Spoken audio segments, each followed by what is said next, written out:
En fait, on travaille d'arrache-pied pour faciliter le mouvement, mais pas qu'à Paris. C'est-à-dire qu'on est en lien avec les commissions, enfin même les mouvements de toutes les villes françaises, avec Berlin, avec le Québec. Voilà, parce que bon, là on agite les mains, mais le Québec ne nous voit pas, hein, je pense. Voilà, faut être rassuré parce que le mouvement, voilà, c'est fait en 2 semaines, un peu comme sur un terrain de guerre. Alors, ce soir à 19h30, beaucoup d'acteurs, je ne sais pas combien on va être, qui sont à Paris. On va travailler sur des solutions rapides parce qu'on ne sait pas combien de temps elle va tenir cette place. Donc on doit faire des trucs extrêmement rapides, extrêmement pratiques. Peut-être pas les outils idéaux, vous aurez sûrement plein de trucs à dire à l'usage, mais on va prendre des retours, etc. On est venu là pour vous rassurer, pour rassurer les commissions derrière qu'on décerne comme ça, qu'on ne peut plus. On va relier tout ce que va relier Convergence des luttes.org. Hasard que nous, de toutes les initiatives dans le monde, parce qu'elles sont dans le monde. Et voilà, il n'y a pas d'idée de centralisation, il y a l'idée vraiment de centralisation. Même Hiroshima a utilisé Facebook tellement que c'est allié à tout ce que vous savez. Voilà, je ne vais pas faire de théorie. Mais bon. Ma copine.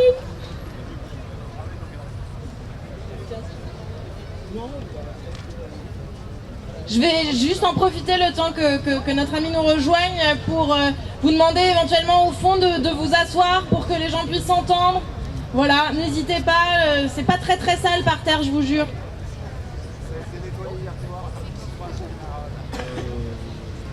Alors moi j'aimerais poser une question au niveau d'internet, c'est-à-dire que là je suis allée sur le site Facebook Nuit Debout.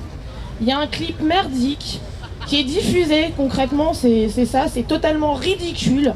Et on aimerait savoir qui gère ce site, parce que ça décrédibilise totalement le mouvement. Et ce serait bien si on pouvait avoir une réponse à cette question. Voilà, merci.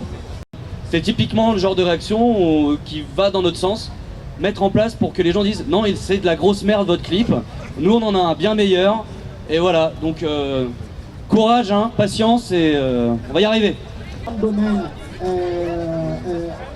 Dédié par exemple par ville, on peut générer.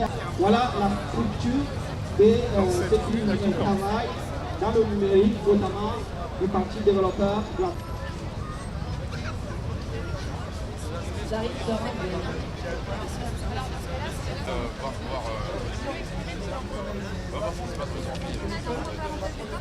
Alors il semblerait que nous n'ayons plus d'essence.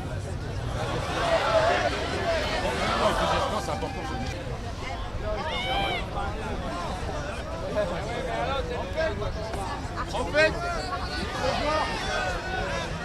ce genre de discours humaniste, c'est ce qui a créé des guerres dans d'autres pays. Bonjour Jean-Marc, vous êtes qui?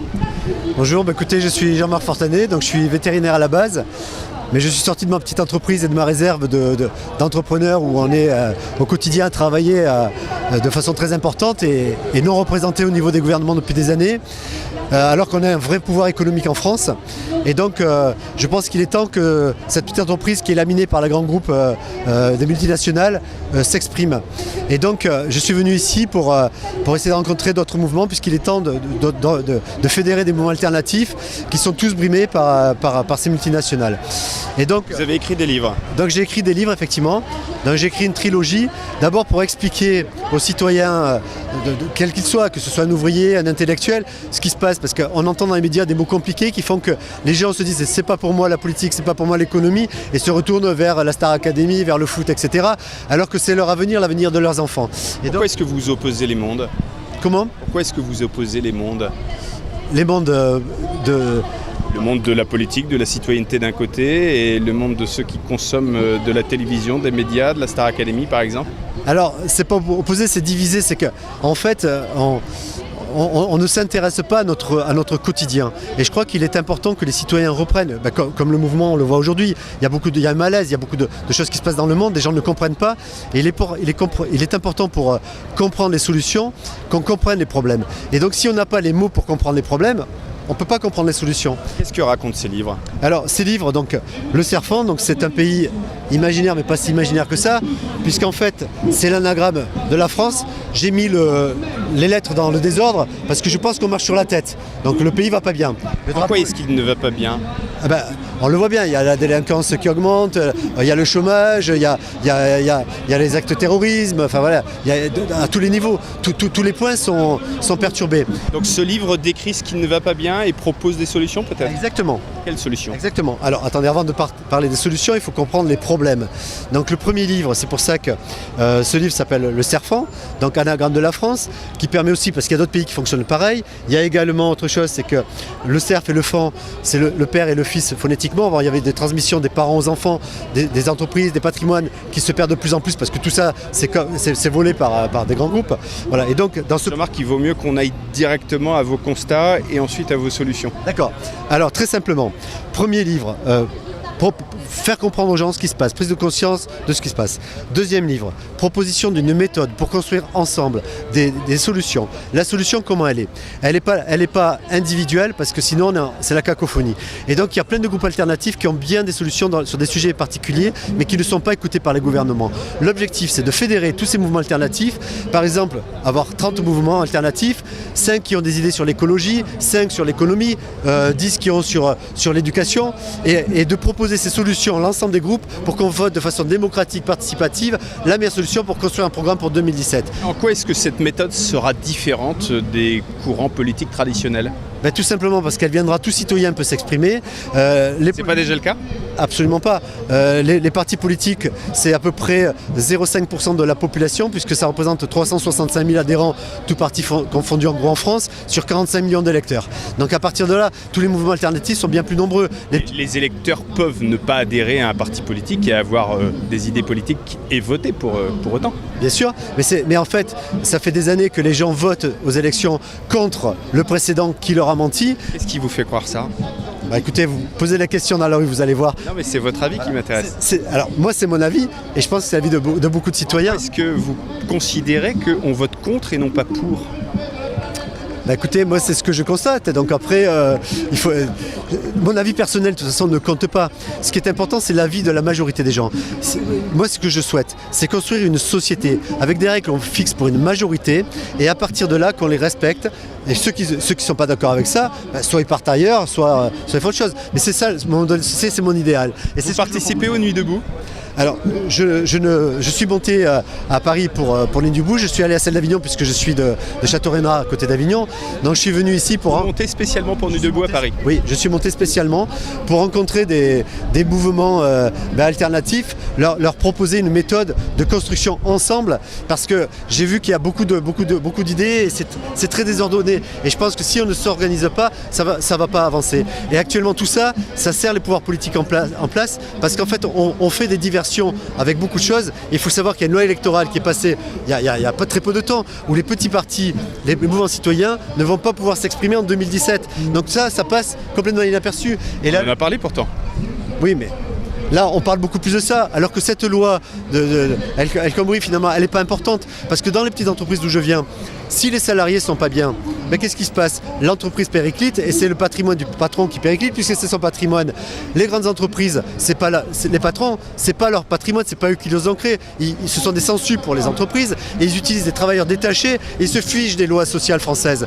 On peut voir les grands groupes dans le bâtiment, enfin voilà, donc, mais pratiquement toutes les grandes entreprises françaises. Donc à un moment donné, cette loi, elle sert qui? Elle sert à faire diversion. Alors là maintenant on va lancer un débat sur la légalisation du cannabis. Avant c'était les migrants, avant c'était le échange de nationalité. Et on ne parle pas des problèmes économiques, on ne parle pas des solutions. Et moi ce que j'aimerais c'est parler de solutions. Est-ce qu'on peut changer ce pays? Est-ce qu'on peut le réformer selon vous? Oui, on peut le réformer. Et en même temps, dès qu'on souhaite proposer une réforme, il y a des millions de gens dans la rue qui résistent. Oui, qui bloquent. Parce que ceux qui proposent sont issus de 365 000 adhérents et c'est tout. Et ils sont choisis là-dedans, donc ils ne peuvent jamais avoir d'adhésion.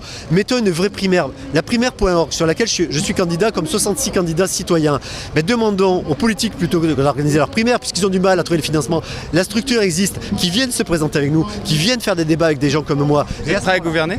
Mais bien sûr que je suis prêt à gouverner. Je gouverne ma petite entreprise depuis des années. Je suis un entrepreneur, j'ai d'autres entreprises. J'ai publié ma biographie sur le site internet. Et si demain nos politiques publiaient leur expérience, leur biographie, ben on s'apercevrait qui sont ceux qui sont capables de gouverner. Parce que la politique qui mène, c'est pour nous ruiner. Donc qu'est-ce qu'on veut? On veut continuer comme ça? Ou on veut mettre des gens qui savent gérer au quotidien? Mais voilà, moi ça me fait pas peur. Moi je suis prêt à assumer. Qu'est-ce que vous réussissez, Jean-Marc?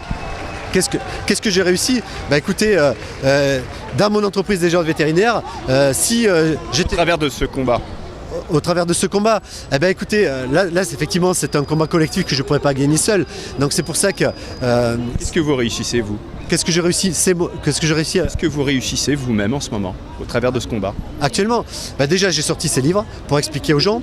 Et ensuite maintenant on est dans la construction. Donc sur laprimaire.org, c'est ce qu'on est en train de faire, de passer des idées pour essayer de faire sortir un groupe de personnes qui sont motivées, qui veulent la politique autrement. Donc tout ça, la méthode, tout ça c'est expliqué dans le livre, en mettant des garde-fous, par exemple, les élus, parce que je pense qu'il faut des élus à un moment donné, ces élus peuvent être contrôlés par des citoyens tirés au sort, dans des commissions, non pas faites en petits comités, mais qui sont faites ouvertes au public, avec des citoyens au sort qui participent. Faisons ça et on va changer ça. Donc il y a plein d'idées dans la société civile. Et pour moi, un gouvernement, c'est un gouvernement qui doit s'inspirer de la société civile, prendre les bonnes initiatives, les faire remonter et les faire développer. Et c'est absolument pas ce qu'on a en France. Et donc c'est ça la politique autrement que je veux mettre en place. Merci. Voilà, merci. Les gens ils restent là, les gens ils parlent, ils nous disent d'accord, il faut que ça discute. On est là pour discuter, on n'est pas là aussi pour être à 2 grammes d'alcool. Quel pays fantastique!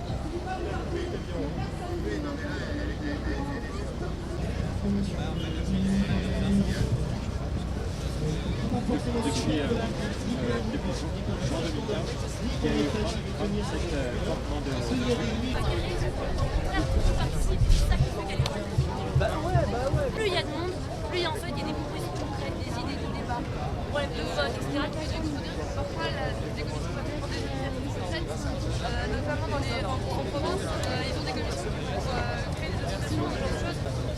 Je te dis, moi je trouve ça vachement beau parce que on est une génération où, malgré ce qu'on pourrait dire, on n'est pas une génération perdue, sacrifiée, etc. Ça donne beaucoup d'espoir. Et d'un côté, c'est pas. On met tout le monde d'accord, là tu vois, il y a des discours qui se défendent, d'un côté et de l'autre. On ne pourra jamais mettre tout le monde d'accord. Non, évidemment. Et donc du coup, c'est difficile de savoir maintenant ce mouvement.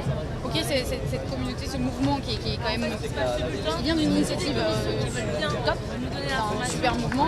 Mais qu'est-ce qu'il va donner quoi? C'est l'étape d'après, j'ai du mal à savoir où est-ce que ça va. Ouais, non, je suis d'accord. Mais Podemos, il a rappelé exactement le problème. Voilà, Podemos, il a rappelé des dégradés, des montants. Ah ouais, non, c'est sûr. Et demain. Bonjour Marion. Bonjour. Je vous entendais parler à la personne de l'accueil sur la place de la République. Vous avez besoin de savoir ce que va devenir ce mouvement? Non, déjà je me renseigne. Je pense comme beaucoup de personnes, on entend beaucoup parler de ce mouvement. Moi j'habite à côté.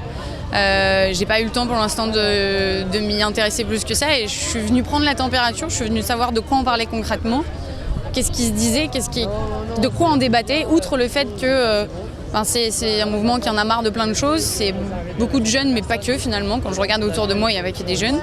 Je voulais savoir ce qu'il y avait concrètement et là je viens de participer à une ING, alors c'est intéressant, moi ça me donne, je trouve que l'idée est sympa, ça me donne de l'espoir.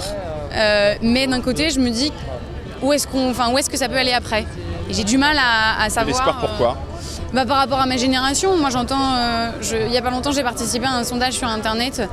C'est France Télévisions qui a lancé un sondage Génération Watt, quelque chose comme ça. Et ma génération, le premier mot qui leur vient en majorité pour la décrire, c'est génération sacrifiée, génération perdue. Et vous en pensez quoi? Moi je suis pas d'accord. Moi, je pense qu'on est plutôt une génération de l'espoir. Quand on voit ça, là, moi, je me dis qu'on a envie. Justement, on n'est pas sacrifié, on n'est pas perdu. De l'envie de quoi? On a envie de construire des nouvelles choses. On n'a plus envie de la politique de maintenant. Moi, aujourd'hui, je me reconnais nulle part en politique. Si demain, c'était les élections présidentielles, je ne sais pas ce que je voterais. Pourquoi ça ne vous ressemble pas, la politique actuelle? Parce que c'est des gens qui sont beaucoup trop éloignés de notre réalité. Parce que les politiques, c'est ceux Tous qui... Ah mais ouais, en tout cas ceux, les députés, ces gens, il y en a beaucoup qui sont très loin. Moi j'en peux plus de voir des Balkany avec 10 000 casseroles au cul, et qui en plus sont payés avec de l'argent public. Est-ce que vous avez rencontré votre député ou votre conseiller municipal? Mon député, oui, je le connais, oui. Et... Vous l'avez rencontré? Ouais. Qu'est-ce que vous lui avez dit? Je ne l'ai pas rencontré récemment, là, mais je l'ai déjà rencontré plusieurs fois. Et il est plutôt à l'écoute. Pourtant, il est dans un parti politique pas forcément très proche du mien. Mais ils ne sont pas tous pourris. Je sais, si, parce que c'est difficile. Mon député, c'est Olivier Dassault, donc Je connais pas Stam. Vous connaissez pas Stam de l'entreprise Dassault? Non, c'est quelqu'un qui est très bien. Enfin, c'est quelqu'un qui est proche. On va dire, moi je trouve qu'il est proche des gens pour lesquels, de Picardie, puisqu'il est élu en Picardie. J'ai déjà eu l'occasion d'avoir affaire à lui, de lui poser des questions, de lui demander des choses, et il a toujours été très ouvert. Donc ils sont pas tous pourris, non, peut-être pas. Non, c'est trop facile de dire qu'ils sont tous pourris. Mais aujourd'hui, il n'y a rien. Moi par exemple, j'aimerais bien m'impliquer, j'aimerais bien essayer de changer les choses, mais je sais pas. Changer quoi? Mais changer plein de choses, dans l'éducation, il y a plein de choses qui vont pas. Il y a le vote blanc est pas reconnu. Aujourd'hui, on ne se reconnaît pas nulle part. Enfin, moi, dans ce que disent les politiques. Vous voulez changer la méthode? La méthode, changer la manière de faire. Il y a plein de choses. Regardez, l'éducation, notre système éducatif, il y a plein de choses à changer, quoi. Il y a nous, les jeunes, là, pourquoi quand on a un bac plus 5, on a fait 6 ans et on ne trouve pas de boulot? Il y a plein de choses à faire. Et économiquement, il y a plein de choses à faire aussi. Il y a plein d'idées, il y a de l'innovation. Pourquoi nos politiques, ils y connaissent rien en digital, en numérique, etc. C'est juste des politiciens qui ont fait l'ENA, c'est plus des ingénieurs, c'est plus des... il y a quelque chose qui va pas. Ce sont des gens de méthode?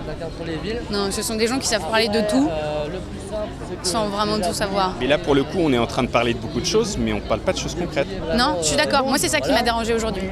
Donc, qu'est-ce que vous voulez changer concrètement? Concrêtement, alors je pense qu'il faudrait aller dans les commissions. Vous Moi, voulez changer quoi concrètement? J'aimerais que...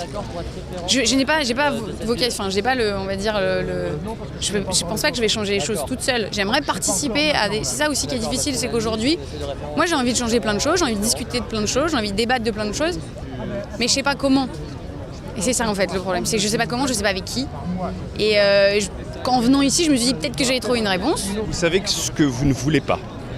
Ouais, je sais ce que je veux pas. Mais après, comment... Vous ne savez pas pour l'instant ce que vous voulez. C'est un peu l'image de ce mouvement. C'est que là, quand je posais la question, je dis ce mouvement, il va où? Ils savent pas trop. Ils savent qu'ils veulent pas de la politique actuelle, qu'ils veulent pas de la loi El Khomri, qu'ils veulent pas de plein de choses, du système politique dont je vous ai parlé, un peu archaïque. Mais après, on n'a pas de proposition encore, il n'y a pas encore de proposition concrète ici, et on ne sait pas où on va. Mais je pense que c'est typique de ma génération, on sait ce qu'on veut pas, et on n'a pas encore tous les éléments pour construire le futur. Vous avez quel âge? 24 ans. Est-ce qu'il ne faudrait pas dire davantage je plutôt que nous, la société, les politiques? Qu'est-ce que vous pensez de cette idée? Parce que j'ai l'impression que toute seule, je peux pas faire grand-chose. Et pourtant, vous êtes là? Ouais, je suis là. Mais pour l'instant, je suis assez spectatrice. Je regarde, j'écoute, je prends la température, j'essaye de savoir s'il n'y a pas des commissions qui pourraient m'intéresser, ce qu'elles font vraiment derrière aussi, ces commissions. Moi, c'est ça qui m'intéresse beaucoup, c'est qu'est-ce qu'il y a derrière, quelles sont... Et pour l'instant, j'ai encore du mal à saisir. Est-ce qu'elles ne risquent pas à un moment, ces commissions, d'être rattrapées par une espèce de routine qui risque... Je ne sais pas. Apparemment, en province, il y a des actions très concrètes. C'est mieux ailleurs? Je sais pas. Je sais rien, j'ai pas été voir ailleurs. Vous êtes reporter, vous saurez? Peut-être me reconvertir. Non, je sais pas. Là, pour l'instant, vraiment, c'est mes 2 premières heures ici. Donc, je regarde, j'écoute. Je vois si la question que je me pose depuis un petit moment de j'aimerais faire des choses, j'aimerais discuter, j'aimerais débattre, mais comment faire? Peut-être que la réponse est ici ou peut-être pas, je sais pas. Merci Marion. De rien.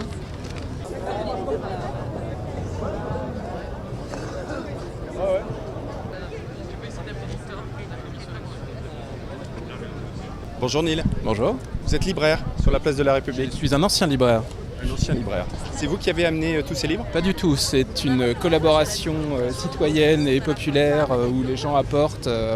Les gens étaient là déjà ce week-end, donc il y avait un petit fond, un petit stock de livres qu'on a apporté. Là, les gens continuent d'apporter des livres en direct au fur et à mesure qu'ils en prennent. Qui sélectionne les livres? Personne sélectionne les livres, on fait aucune sélection a priori. Il n'y a pas de vente? Il n'y a aucune vente, les gens prennent en fonction de leurs envies et s'ils ont envie d'en rapporter, ils en rapportent. C'est un forum de livres? C'est une bibliothèque coopérative et participative et citoyenne. Sauf qu'on n'est pas obligé de rendre le livre. On n'est pas obligé de rendre le livre, par contre on est fortement incité à le faire circuler autour de soi et voilà, à le prêter, à le donner et à faire circuler les livres, c'est ça le plus important. Et la sélection de Neil ce soir? La sélection de Neil, alors il y en a déjà pas mal qui sont partis. Qu'est-ce qu'on a dit là? Tout est parti parmi mes petits chouchous. Allez. Un excellent roman érotique qui va faire frissonner vos soirées. C'est très mauvais. Ça peut faire changer le monde, ça? Non, pas du tout. Pourquoi? Ça vous fera peut-être passer une bonne soirée. C'est une façon de changer le monde. Oui, tout à fait. Il y a beaucoup de livres des éditions de la Fabrique, notamment très bonne maison d'édition que je recommande énormément.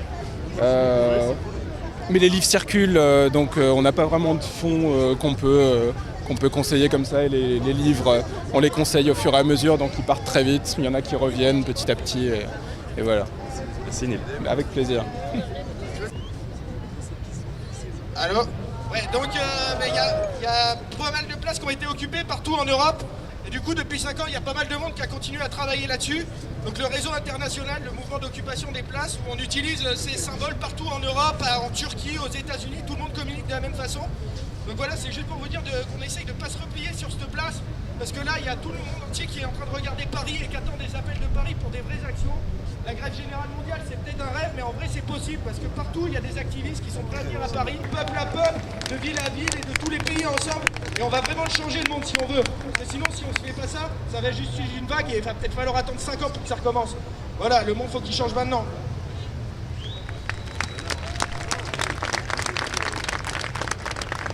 Alors j'ai une information à vous donner qui devrait faire plaisir à beaucoup de monde.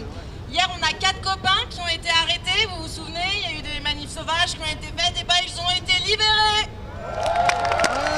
Aucune charge n'est retenue contre eux. Voilà, c'est beau et ça fait plaisir. Je suis désolée, j'ai pas plus de voix que ça, donc je vais essayer de parler très intelligiblement et de forcer un peu, quitte à finir à fond ce soir, tant qu'à faire. Alors, je vais vous faire un topo.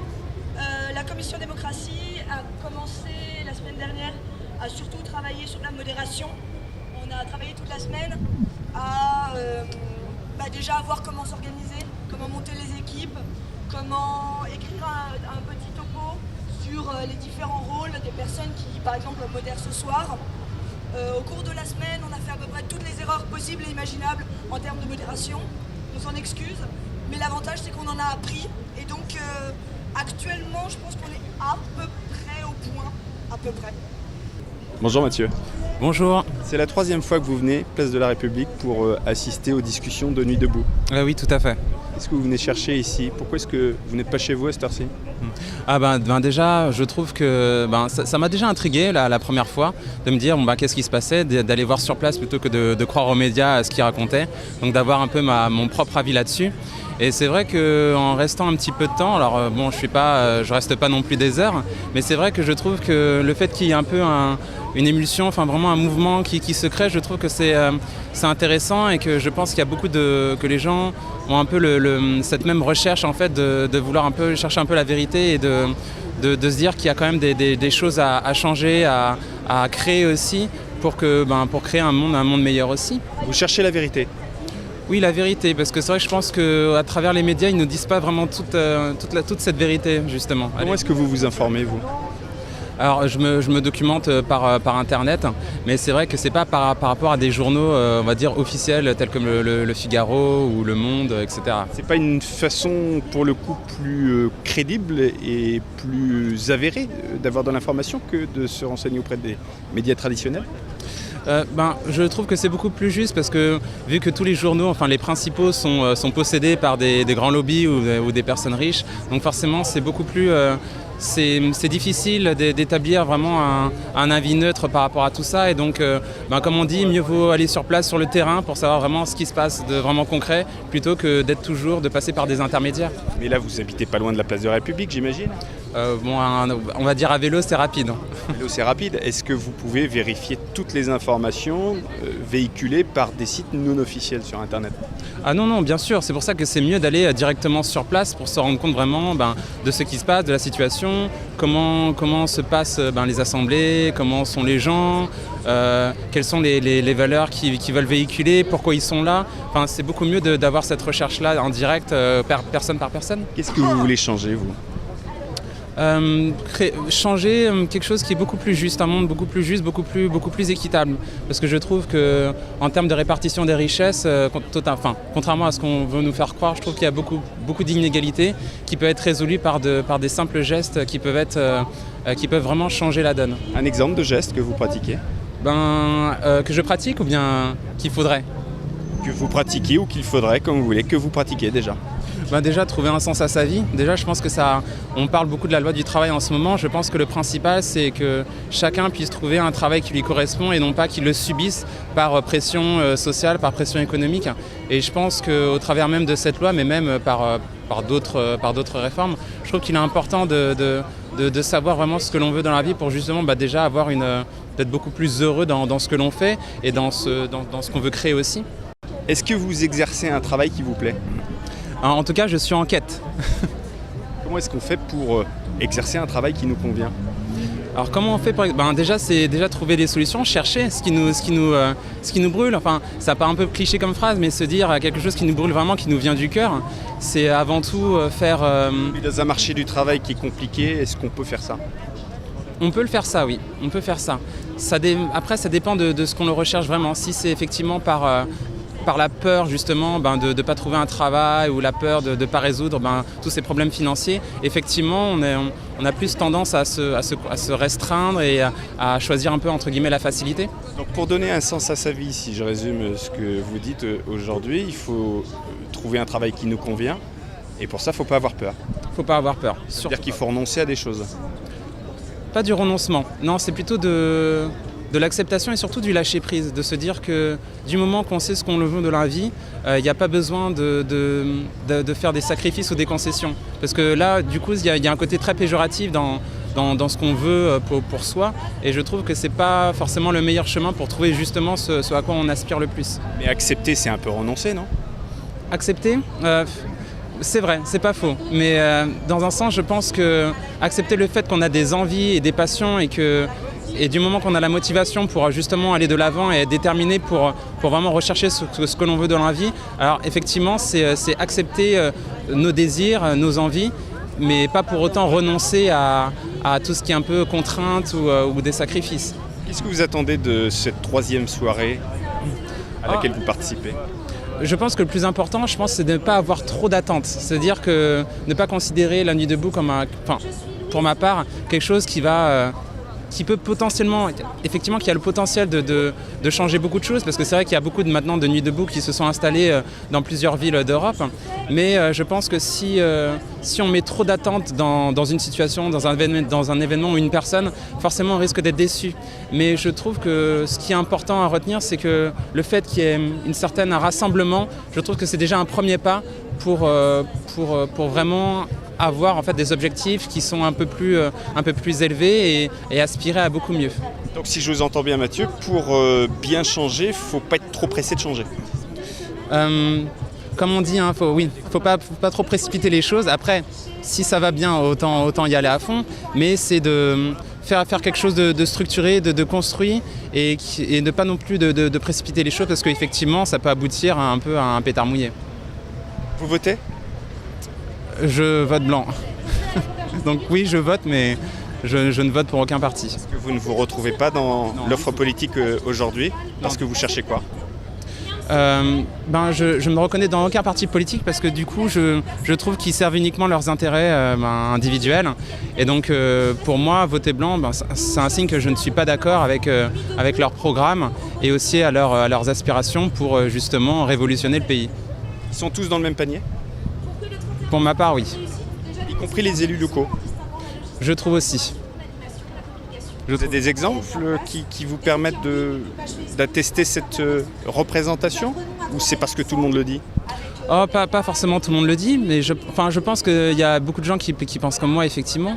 Après, je pense surtout qu'il y a beaucoup trop d'affaires politiques, de magouilles, que ce soit à plus ou moins grande échelle, qui fait que du coup, il est difficile de faire confiance actuellement à un homme politique.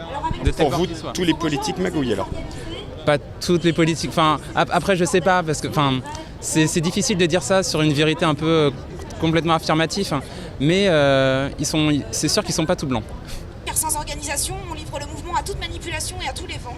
En bref, on réunit toutes les conditions de la déposition collective.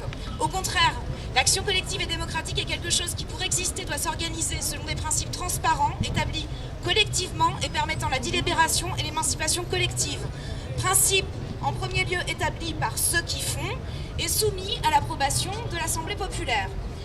Donc, on a commencé à travailler des principes. J'ai commencé à travailler les principes posés sur le wiki Nuit debout. Là, non, regarde-moi, tu regardes de l'autre côté là. Là, regarde en direction sur ta droite.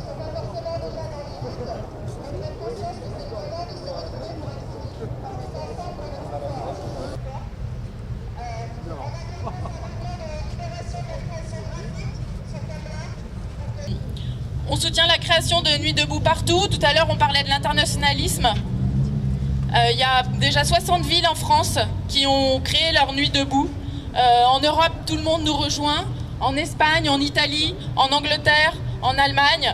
Et même de l'autre côté de l'Atlantique, il y a Montréal qui fait sa Nuit debout cette semaine. Ouais, c'est super. On aide à la création et à l'animation.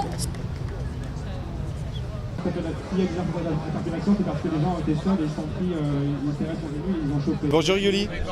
Bonjour. Vous êtes devant la corde qui est là. Oui. Qui symbolise quoi? C'est juste l'espace pour les personnes qui vont prendre la parole aux âgés. Et il y a 2 secondes, vous étiez de l'autre côté de la corde, ça veut dire que vous avez pris la parole tout à l'heure. Oui, j'ai pris la parole en tant que participante. Vous participez à quoi? Je participe à l'existence du mouvement en proposant une force ou une compétence à un moment donné. Et votre compétence à vous, c'est quoi? Par exemple, je peux proposer à la rédaction des choses ou tout simplement assurer physiquement un relais, donc passer des chaises s'ils ont besoin de chaises, donner des contacts s'ils ont besoin de contacts. C'est un peu divers en fait comme possibilité d'action. Ou tracter par exemple, coller des affiches. Qu'est-ce que ça peut être? Ça fait combien de temps que vous faites ça vous? Que je participe avant le 31, ça fait un moment. Avant le 31 mars? Oui, avant le 31 mars, quand il y avait les réunions, enfin pas les réunions, mais les conférences qui ont mis en place l'idée de leur faire peur. Et donc après la manif... Leur faire peur à qui? À l'oligarchie, au gouvernement, aux dirigeants. À l'autre, oui. Au gros? Voilà, méchant, au gros, ouais. Méchants. Vous luttez contre les méchants? Contre les méchants, contre l'injustice sociale, contre l'injustice écologique, contre l'injustice humaniste, contre toutes ces valeurs qui détruisent le système et la planète, oui. Vous aviez déjà participé à des actions de ce type? Oui, dès qu'il y a la possibilité de participer à la promotion, à la protection, à la préservation, à la sensibilisation d'une grande cause, donc qu'elle soit sociale, écologique, féministe, en tout cas durable, humaine ou éthique, oui, je suis aux premières loges. On ne parle pas d'organisateur. Pourquoi? Il n'y a pas d'organisateur parce que tout le monde peut prendre part à mettre la main à la pâte en fait. Par exemple, vous voulez participer là maintenant, vous pouvez vous inscrire sur les listes mail publiques. Vous vous inscrivez, vous mettez votre nom et vous dites bah voilà, moi j'ai telle compétence, je peux participer à telle chose. Une fois que vous faites partie de la liste de diffusion, vous recevez tous les mails. Il y en a beaucoup et vous recevez tous les mails. Et là où vous pouvez participer, bah, vous mettez votre patte là où vous pouvez participer. Donc que ce soit dans la logistique, donc les tables, les chaises, les barnums, les ficelles. Donc organiser pour vous, c'est prendre le pouvoir.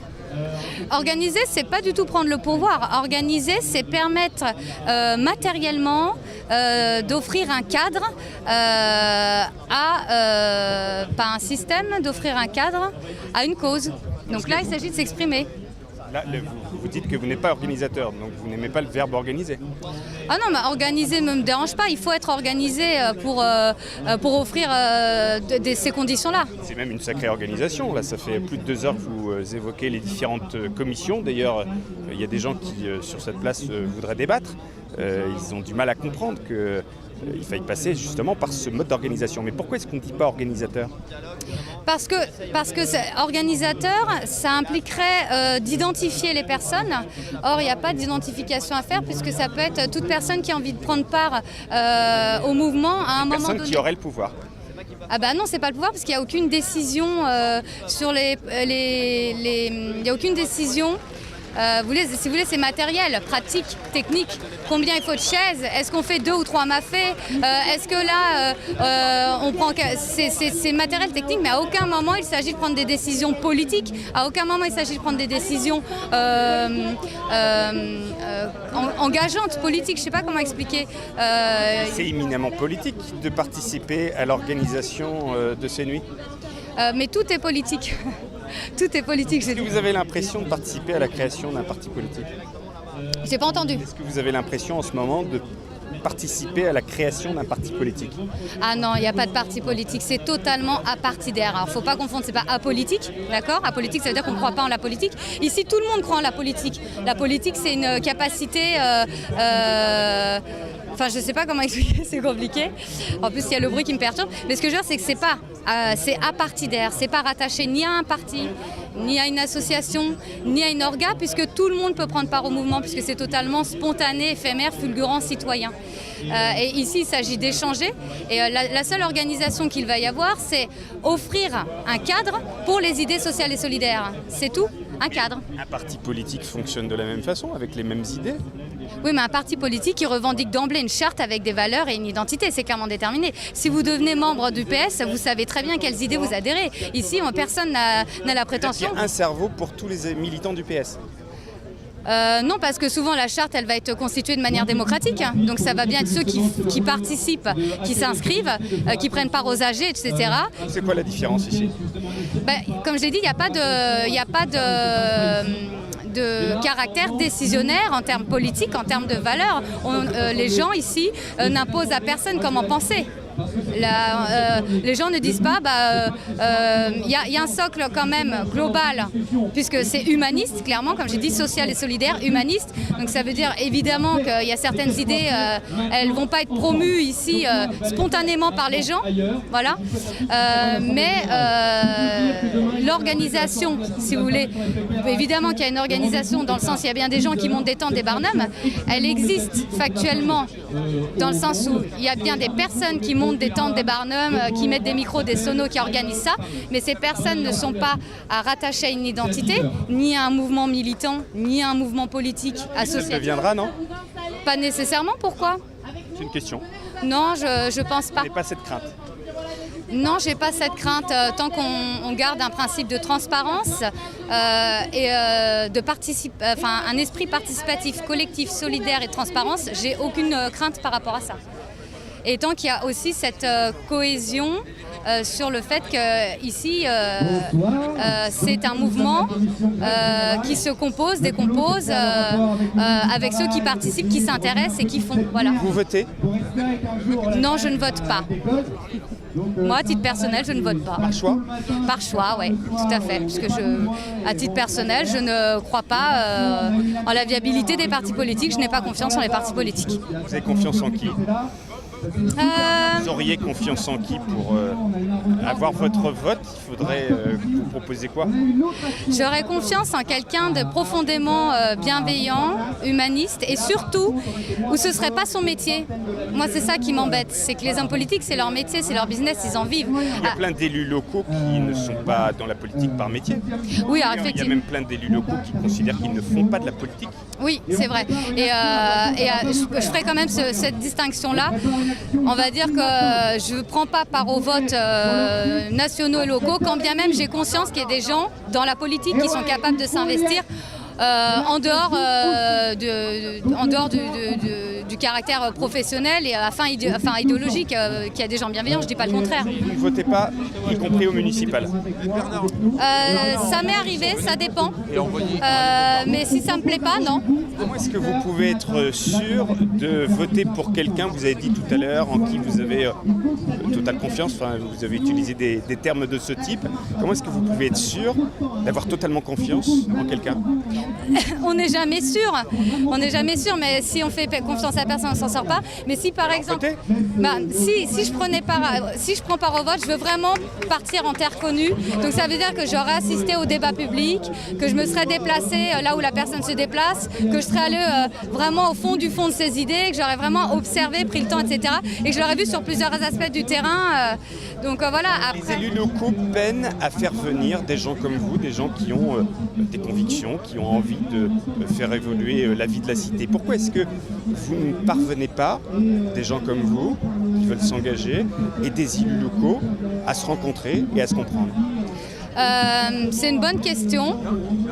Je dirais que les gens, on va dire comme moi, qui ont vraiment, qui poursuivent vraiment une finalité humaniste, une finalité solidaire, collective, sociale. En tout cas pour moi, je trouve ça cohérent d'être un peu réticent à l'organisation des partis, quoi. Voilà. Parce que c'est souvent une question de pouvoir, c'est souvent une question d'ego, de validation existentielle. Est-ce que vous avez participé à des soirées de démocratie participative, de dialogue citoyen près de chez vous? Oui, je suis déjà allée à des... à des choses dans ce genre. Des réunions de quartier? Oui, je suis déjà allée à des réunions de quartier. Et alors, est-ce que c'est intéressant? Oui, mais c'est vrai qu'en utopiste réaliste que je suis, j'ai choisi mon combat. Donc c'est vrai que j'ai tendance à être un petit peu plus généraliste et moins locale. Qu'est-ce qu'il faut faire pour intéresser nos concitoyens à l'acte politique dans le sens premier du terme, c'est-à-dire l'action en faveur de la cité? L'action pardon? En faveur de la cité. L'action en faveur de la cité. Qu'est-ce qui pourrait favoriser? Là, j'ai pas d'idée. Franchement, j'ai pas d'idée. En fait, ça dépendra de la gestion de la ville, enfin de la gestion locale. Il y a des villes qui ont vraiment un intérêt profond et sincère pour ses habitants et clairement vont être dans l'esprit participatif, collaboratif, etc., etc. Je pense à des villes. Moi, j'habite Montreuil et à Montreuil, c'est clairement le cas. En revanche, j'ai habité d'autres villes où les habitants, on s'en fout. Il s'agit de combien de places de parking, combien de parcs-mètres, est-ce qu'on fait les trottoirs, oui, les poubelles, la veille, l'été, faut faire la veille avec les flics, etc. Enfin voilà, je suis pas sûre que ça fasse vraiment progrès. C'est bien, bon, mais moi ça m'intéresse pas. C'est bien qu'il y en ait qui le font de protéger leur ville, comment on peut dire, assurer la promotion de leur ville, etc. Mais comme je l'ai dit, à titre personnel, je suis plus sur les dessins plus vastes. Parce que voilà. Vous avez de l'imagination? Il me semble que oui. On est en mai 2017. Qu'est-ce que les Nuits debout ont changé? Alors, qu'est-ce que les Nuits debout pourraient changer? Qu'est-ce qu'elles pourraient changer les Nuits debout? Merci. Si ça... On est en mai 2017, qu'est-ce qu'elles ont changé ces Nuits debout? D'un point de vue politique, je n'arrive pas à me projeter. D'un point de vue politique, je n'arrive pas à me projeter. Après, je pense que d'un point de vue faire germer des idées, offrir aux gens la possibilité d'une alternative, enfin d'une capacité d'expression alternative, et surtout offrir aux gens, enfin semer dans leur tête qu'il est possible de prendre part, il est possible d'être actif, qu'on peut sortir de son statut passif tout simplement en l'espèce en occupant une place. Mais mai 2017, je ne peux pas dire. Je trouve que, enfin en tout cas, je vous l'ai dit, moi j'ai du mal avec les partis politiques, donc la politique et les partis, ça ne m'intéresse pas franchement. Mais mai 2017, en fait, si le mouvement Nuit debout est vraiment perçu comme une capacité d'expression et de force politique, ça peut vraiment changer les choses. Voilà. Ça pourrait changer quoi, concrètement? Que les gens soient plus actifs, si tous les gens s'y mettent vraiment. Si les gens sortent de leur état de passivité et d'accepter les choses telles qu'elles sont, même quand ils ne sont pas d'accord, si les gens acceptent vraiment, s'ils savent qu'ils peuvent le faire et que ça peut marcher d'agir, je pense que ça peut changer la donne en fait. La plupart des gens acceptent ce qui se passe, d'accord ou pas d'accord. Vous en voulez aux passifs? Aux gens passifs? Non, j'en veux pas aux gens passifs. Moi j'étais une très grande passive fut un temps. Qu'est-ce qui vous a réveillé? Moi j'avais une maladie aux intestins, c'est soigner une maladie aux intestins, puis je me suis rendu compte que le monde ne tournait pas autour de mon intestin. Parce que je me suis tournée vers les alternatives, parce que la médecine académique ne pouvait pas m'apporter de réponse, je me suis tournée vers la médecine alternative. Et de lecture en lecture, nécessairement la médecine alternative, elle est liée à l'éthique, au durable, à la spiritualité, etc. Donc ça m'a ouvert d'autres lectures et à force, je suis sortie de mon nombril et j'ai compris que la solution elle était collective et que l'homme avant d'être un animal social, c'est un animal, avant d'être un animal politique, pardon, c'est un animal social. Qu'est-ce que vous réussissez? Qu'est-ce que je réussis? À polliniser durablement. Polliniser quoi? Les valeurs durables, sociales et solidaires, humanistes. Je pollinise au quotidien dans diverses démarches, sous diverses formes. Je consacre mon quotidien à ça et je constate des résultats très concrets dans une toute petite sphère. Et puis dans une plus grande sphère, je reste persuadée qu'à partir du moment où on déplace un élément, c'est un peu la théorie du chaos, non, mais à partir du moment où on bouge un élément, on bouge une molécule, ça bouge nécessairement, ça a forcément un impact, une résonance. Merci Julie. Merci. Intéressant aussi. Les 3 points sont aussi bien dans les commissions que dans les assemblées, il n'y a aucun larbin. Et il n'y a pas de monopole d'un thème, d'une fonction ou d'une idée. Pourquoi on dit ça? Notamment au niveau de l'Intercom, parce qu'il y a nos camarades de accueil sérénité, de logistique, de restauration et d'animation qui ne peuvent pas participer, qui sont autour et qui ne sont pas les larbins de ceux qui peuvent être à l'Assemblée. C'était un message à faire passer aussi aux camarades de la...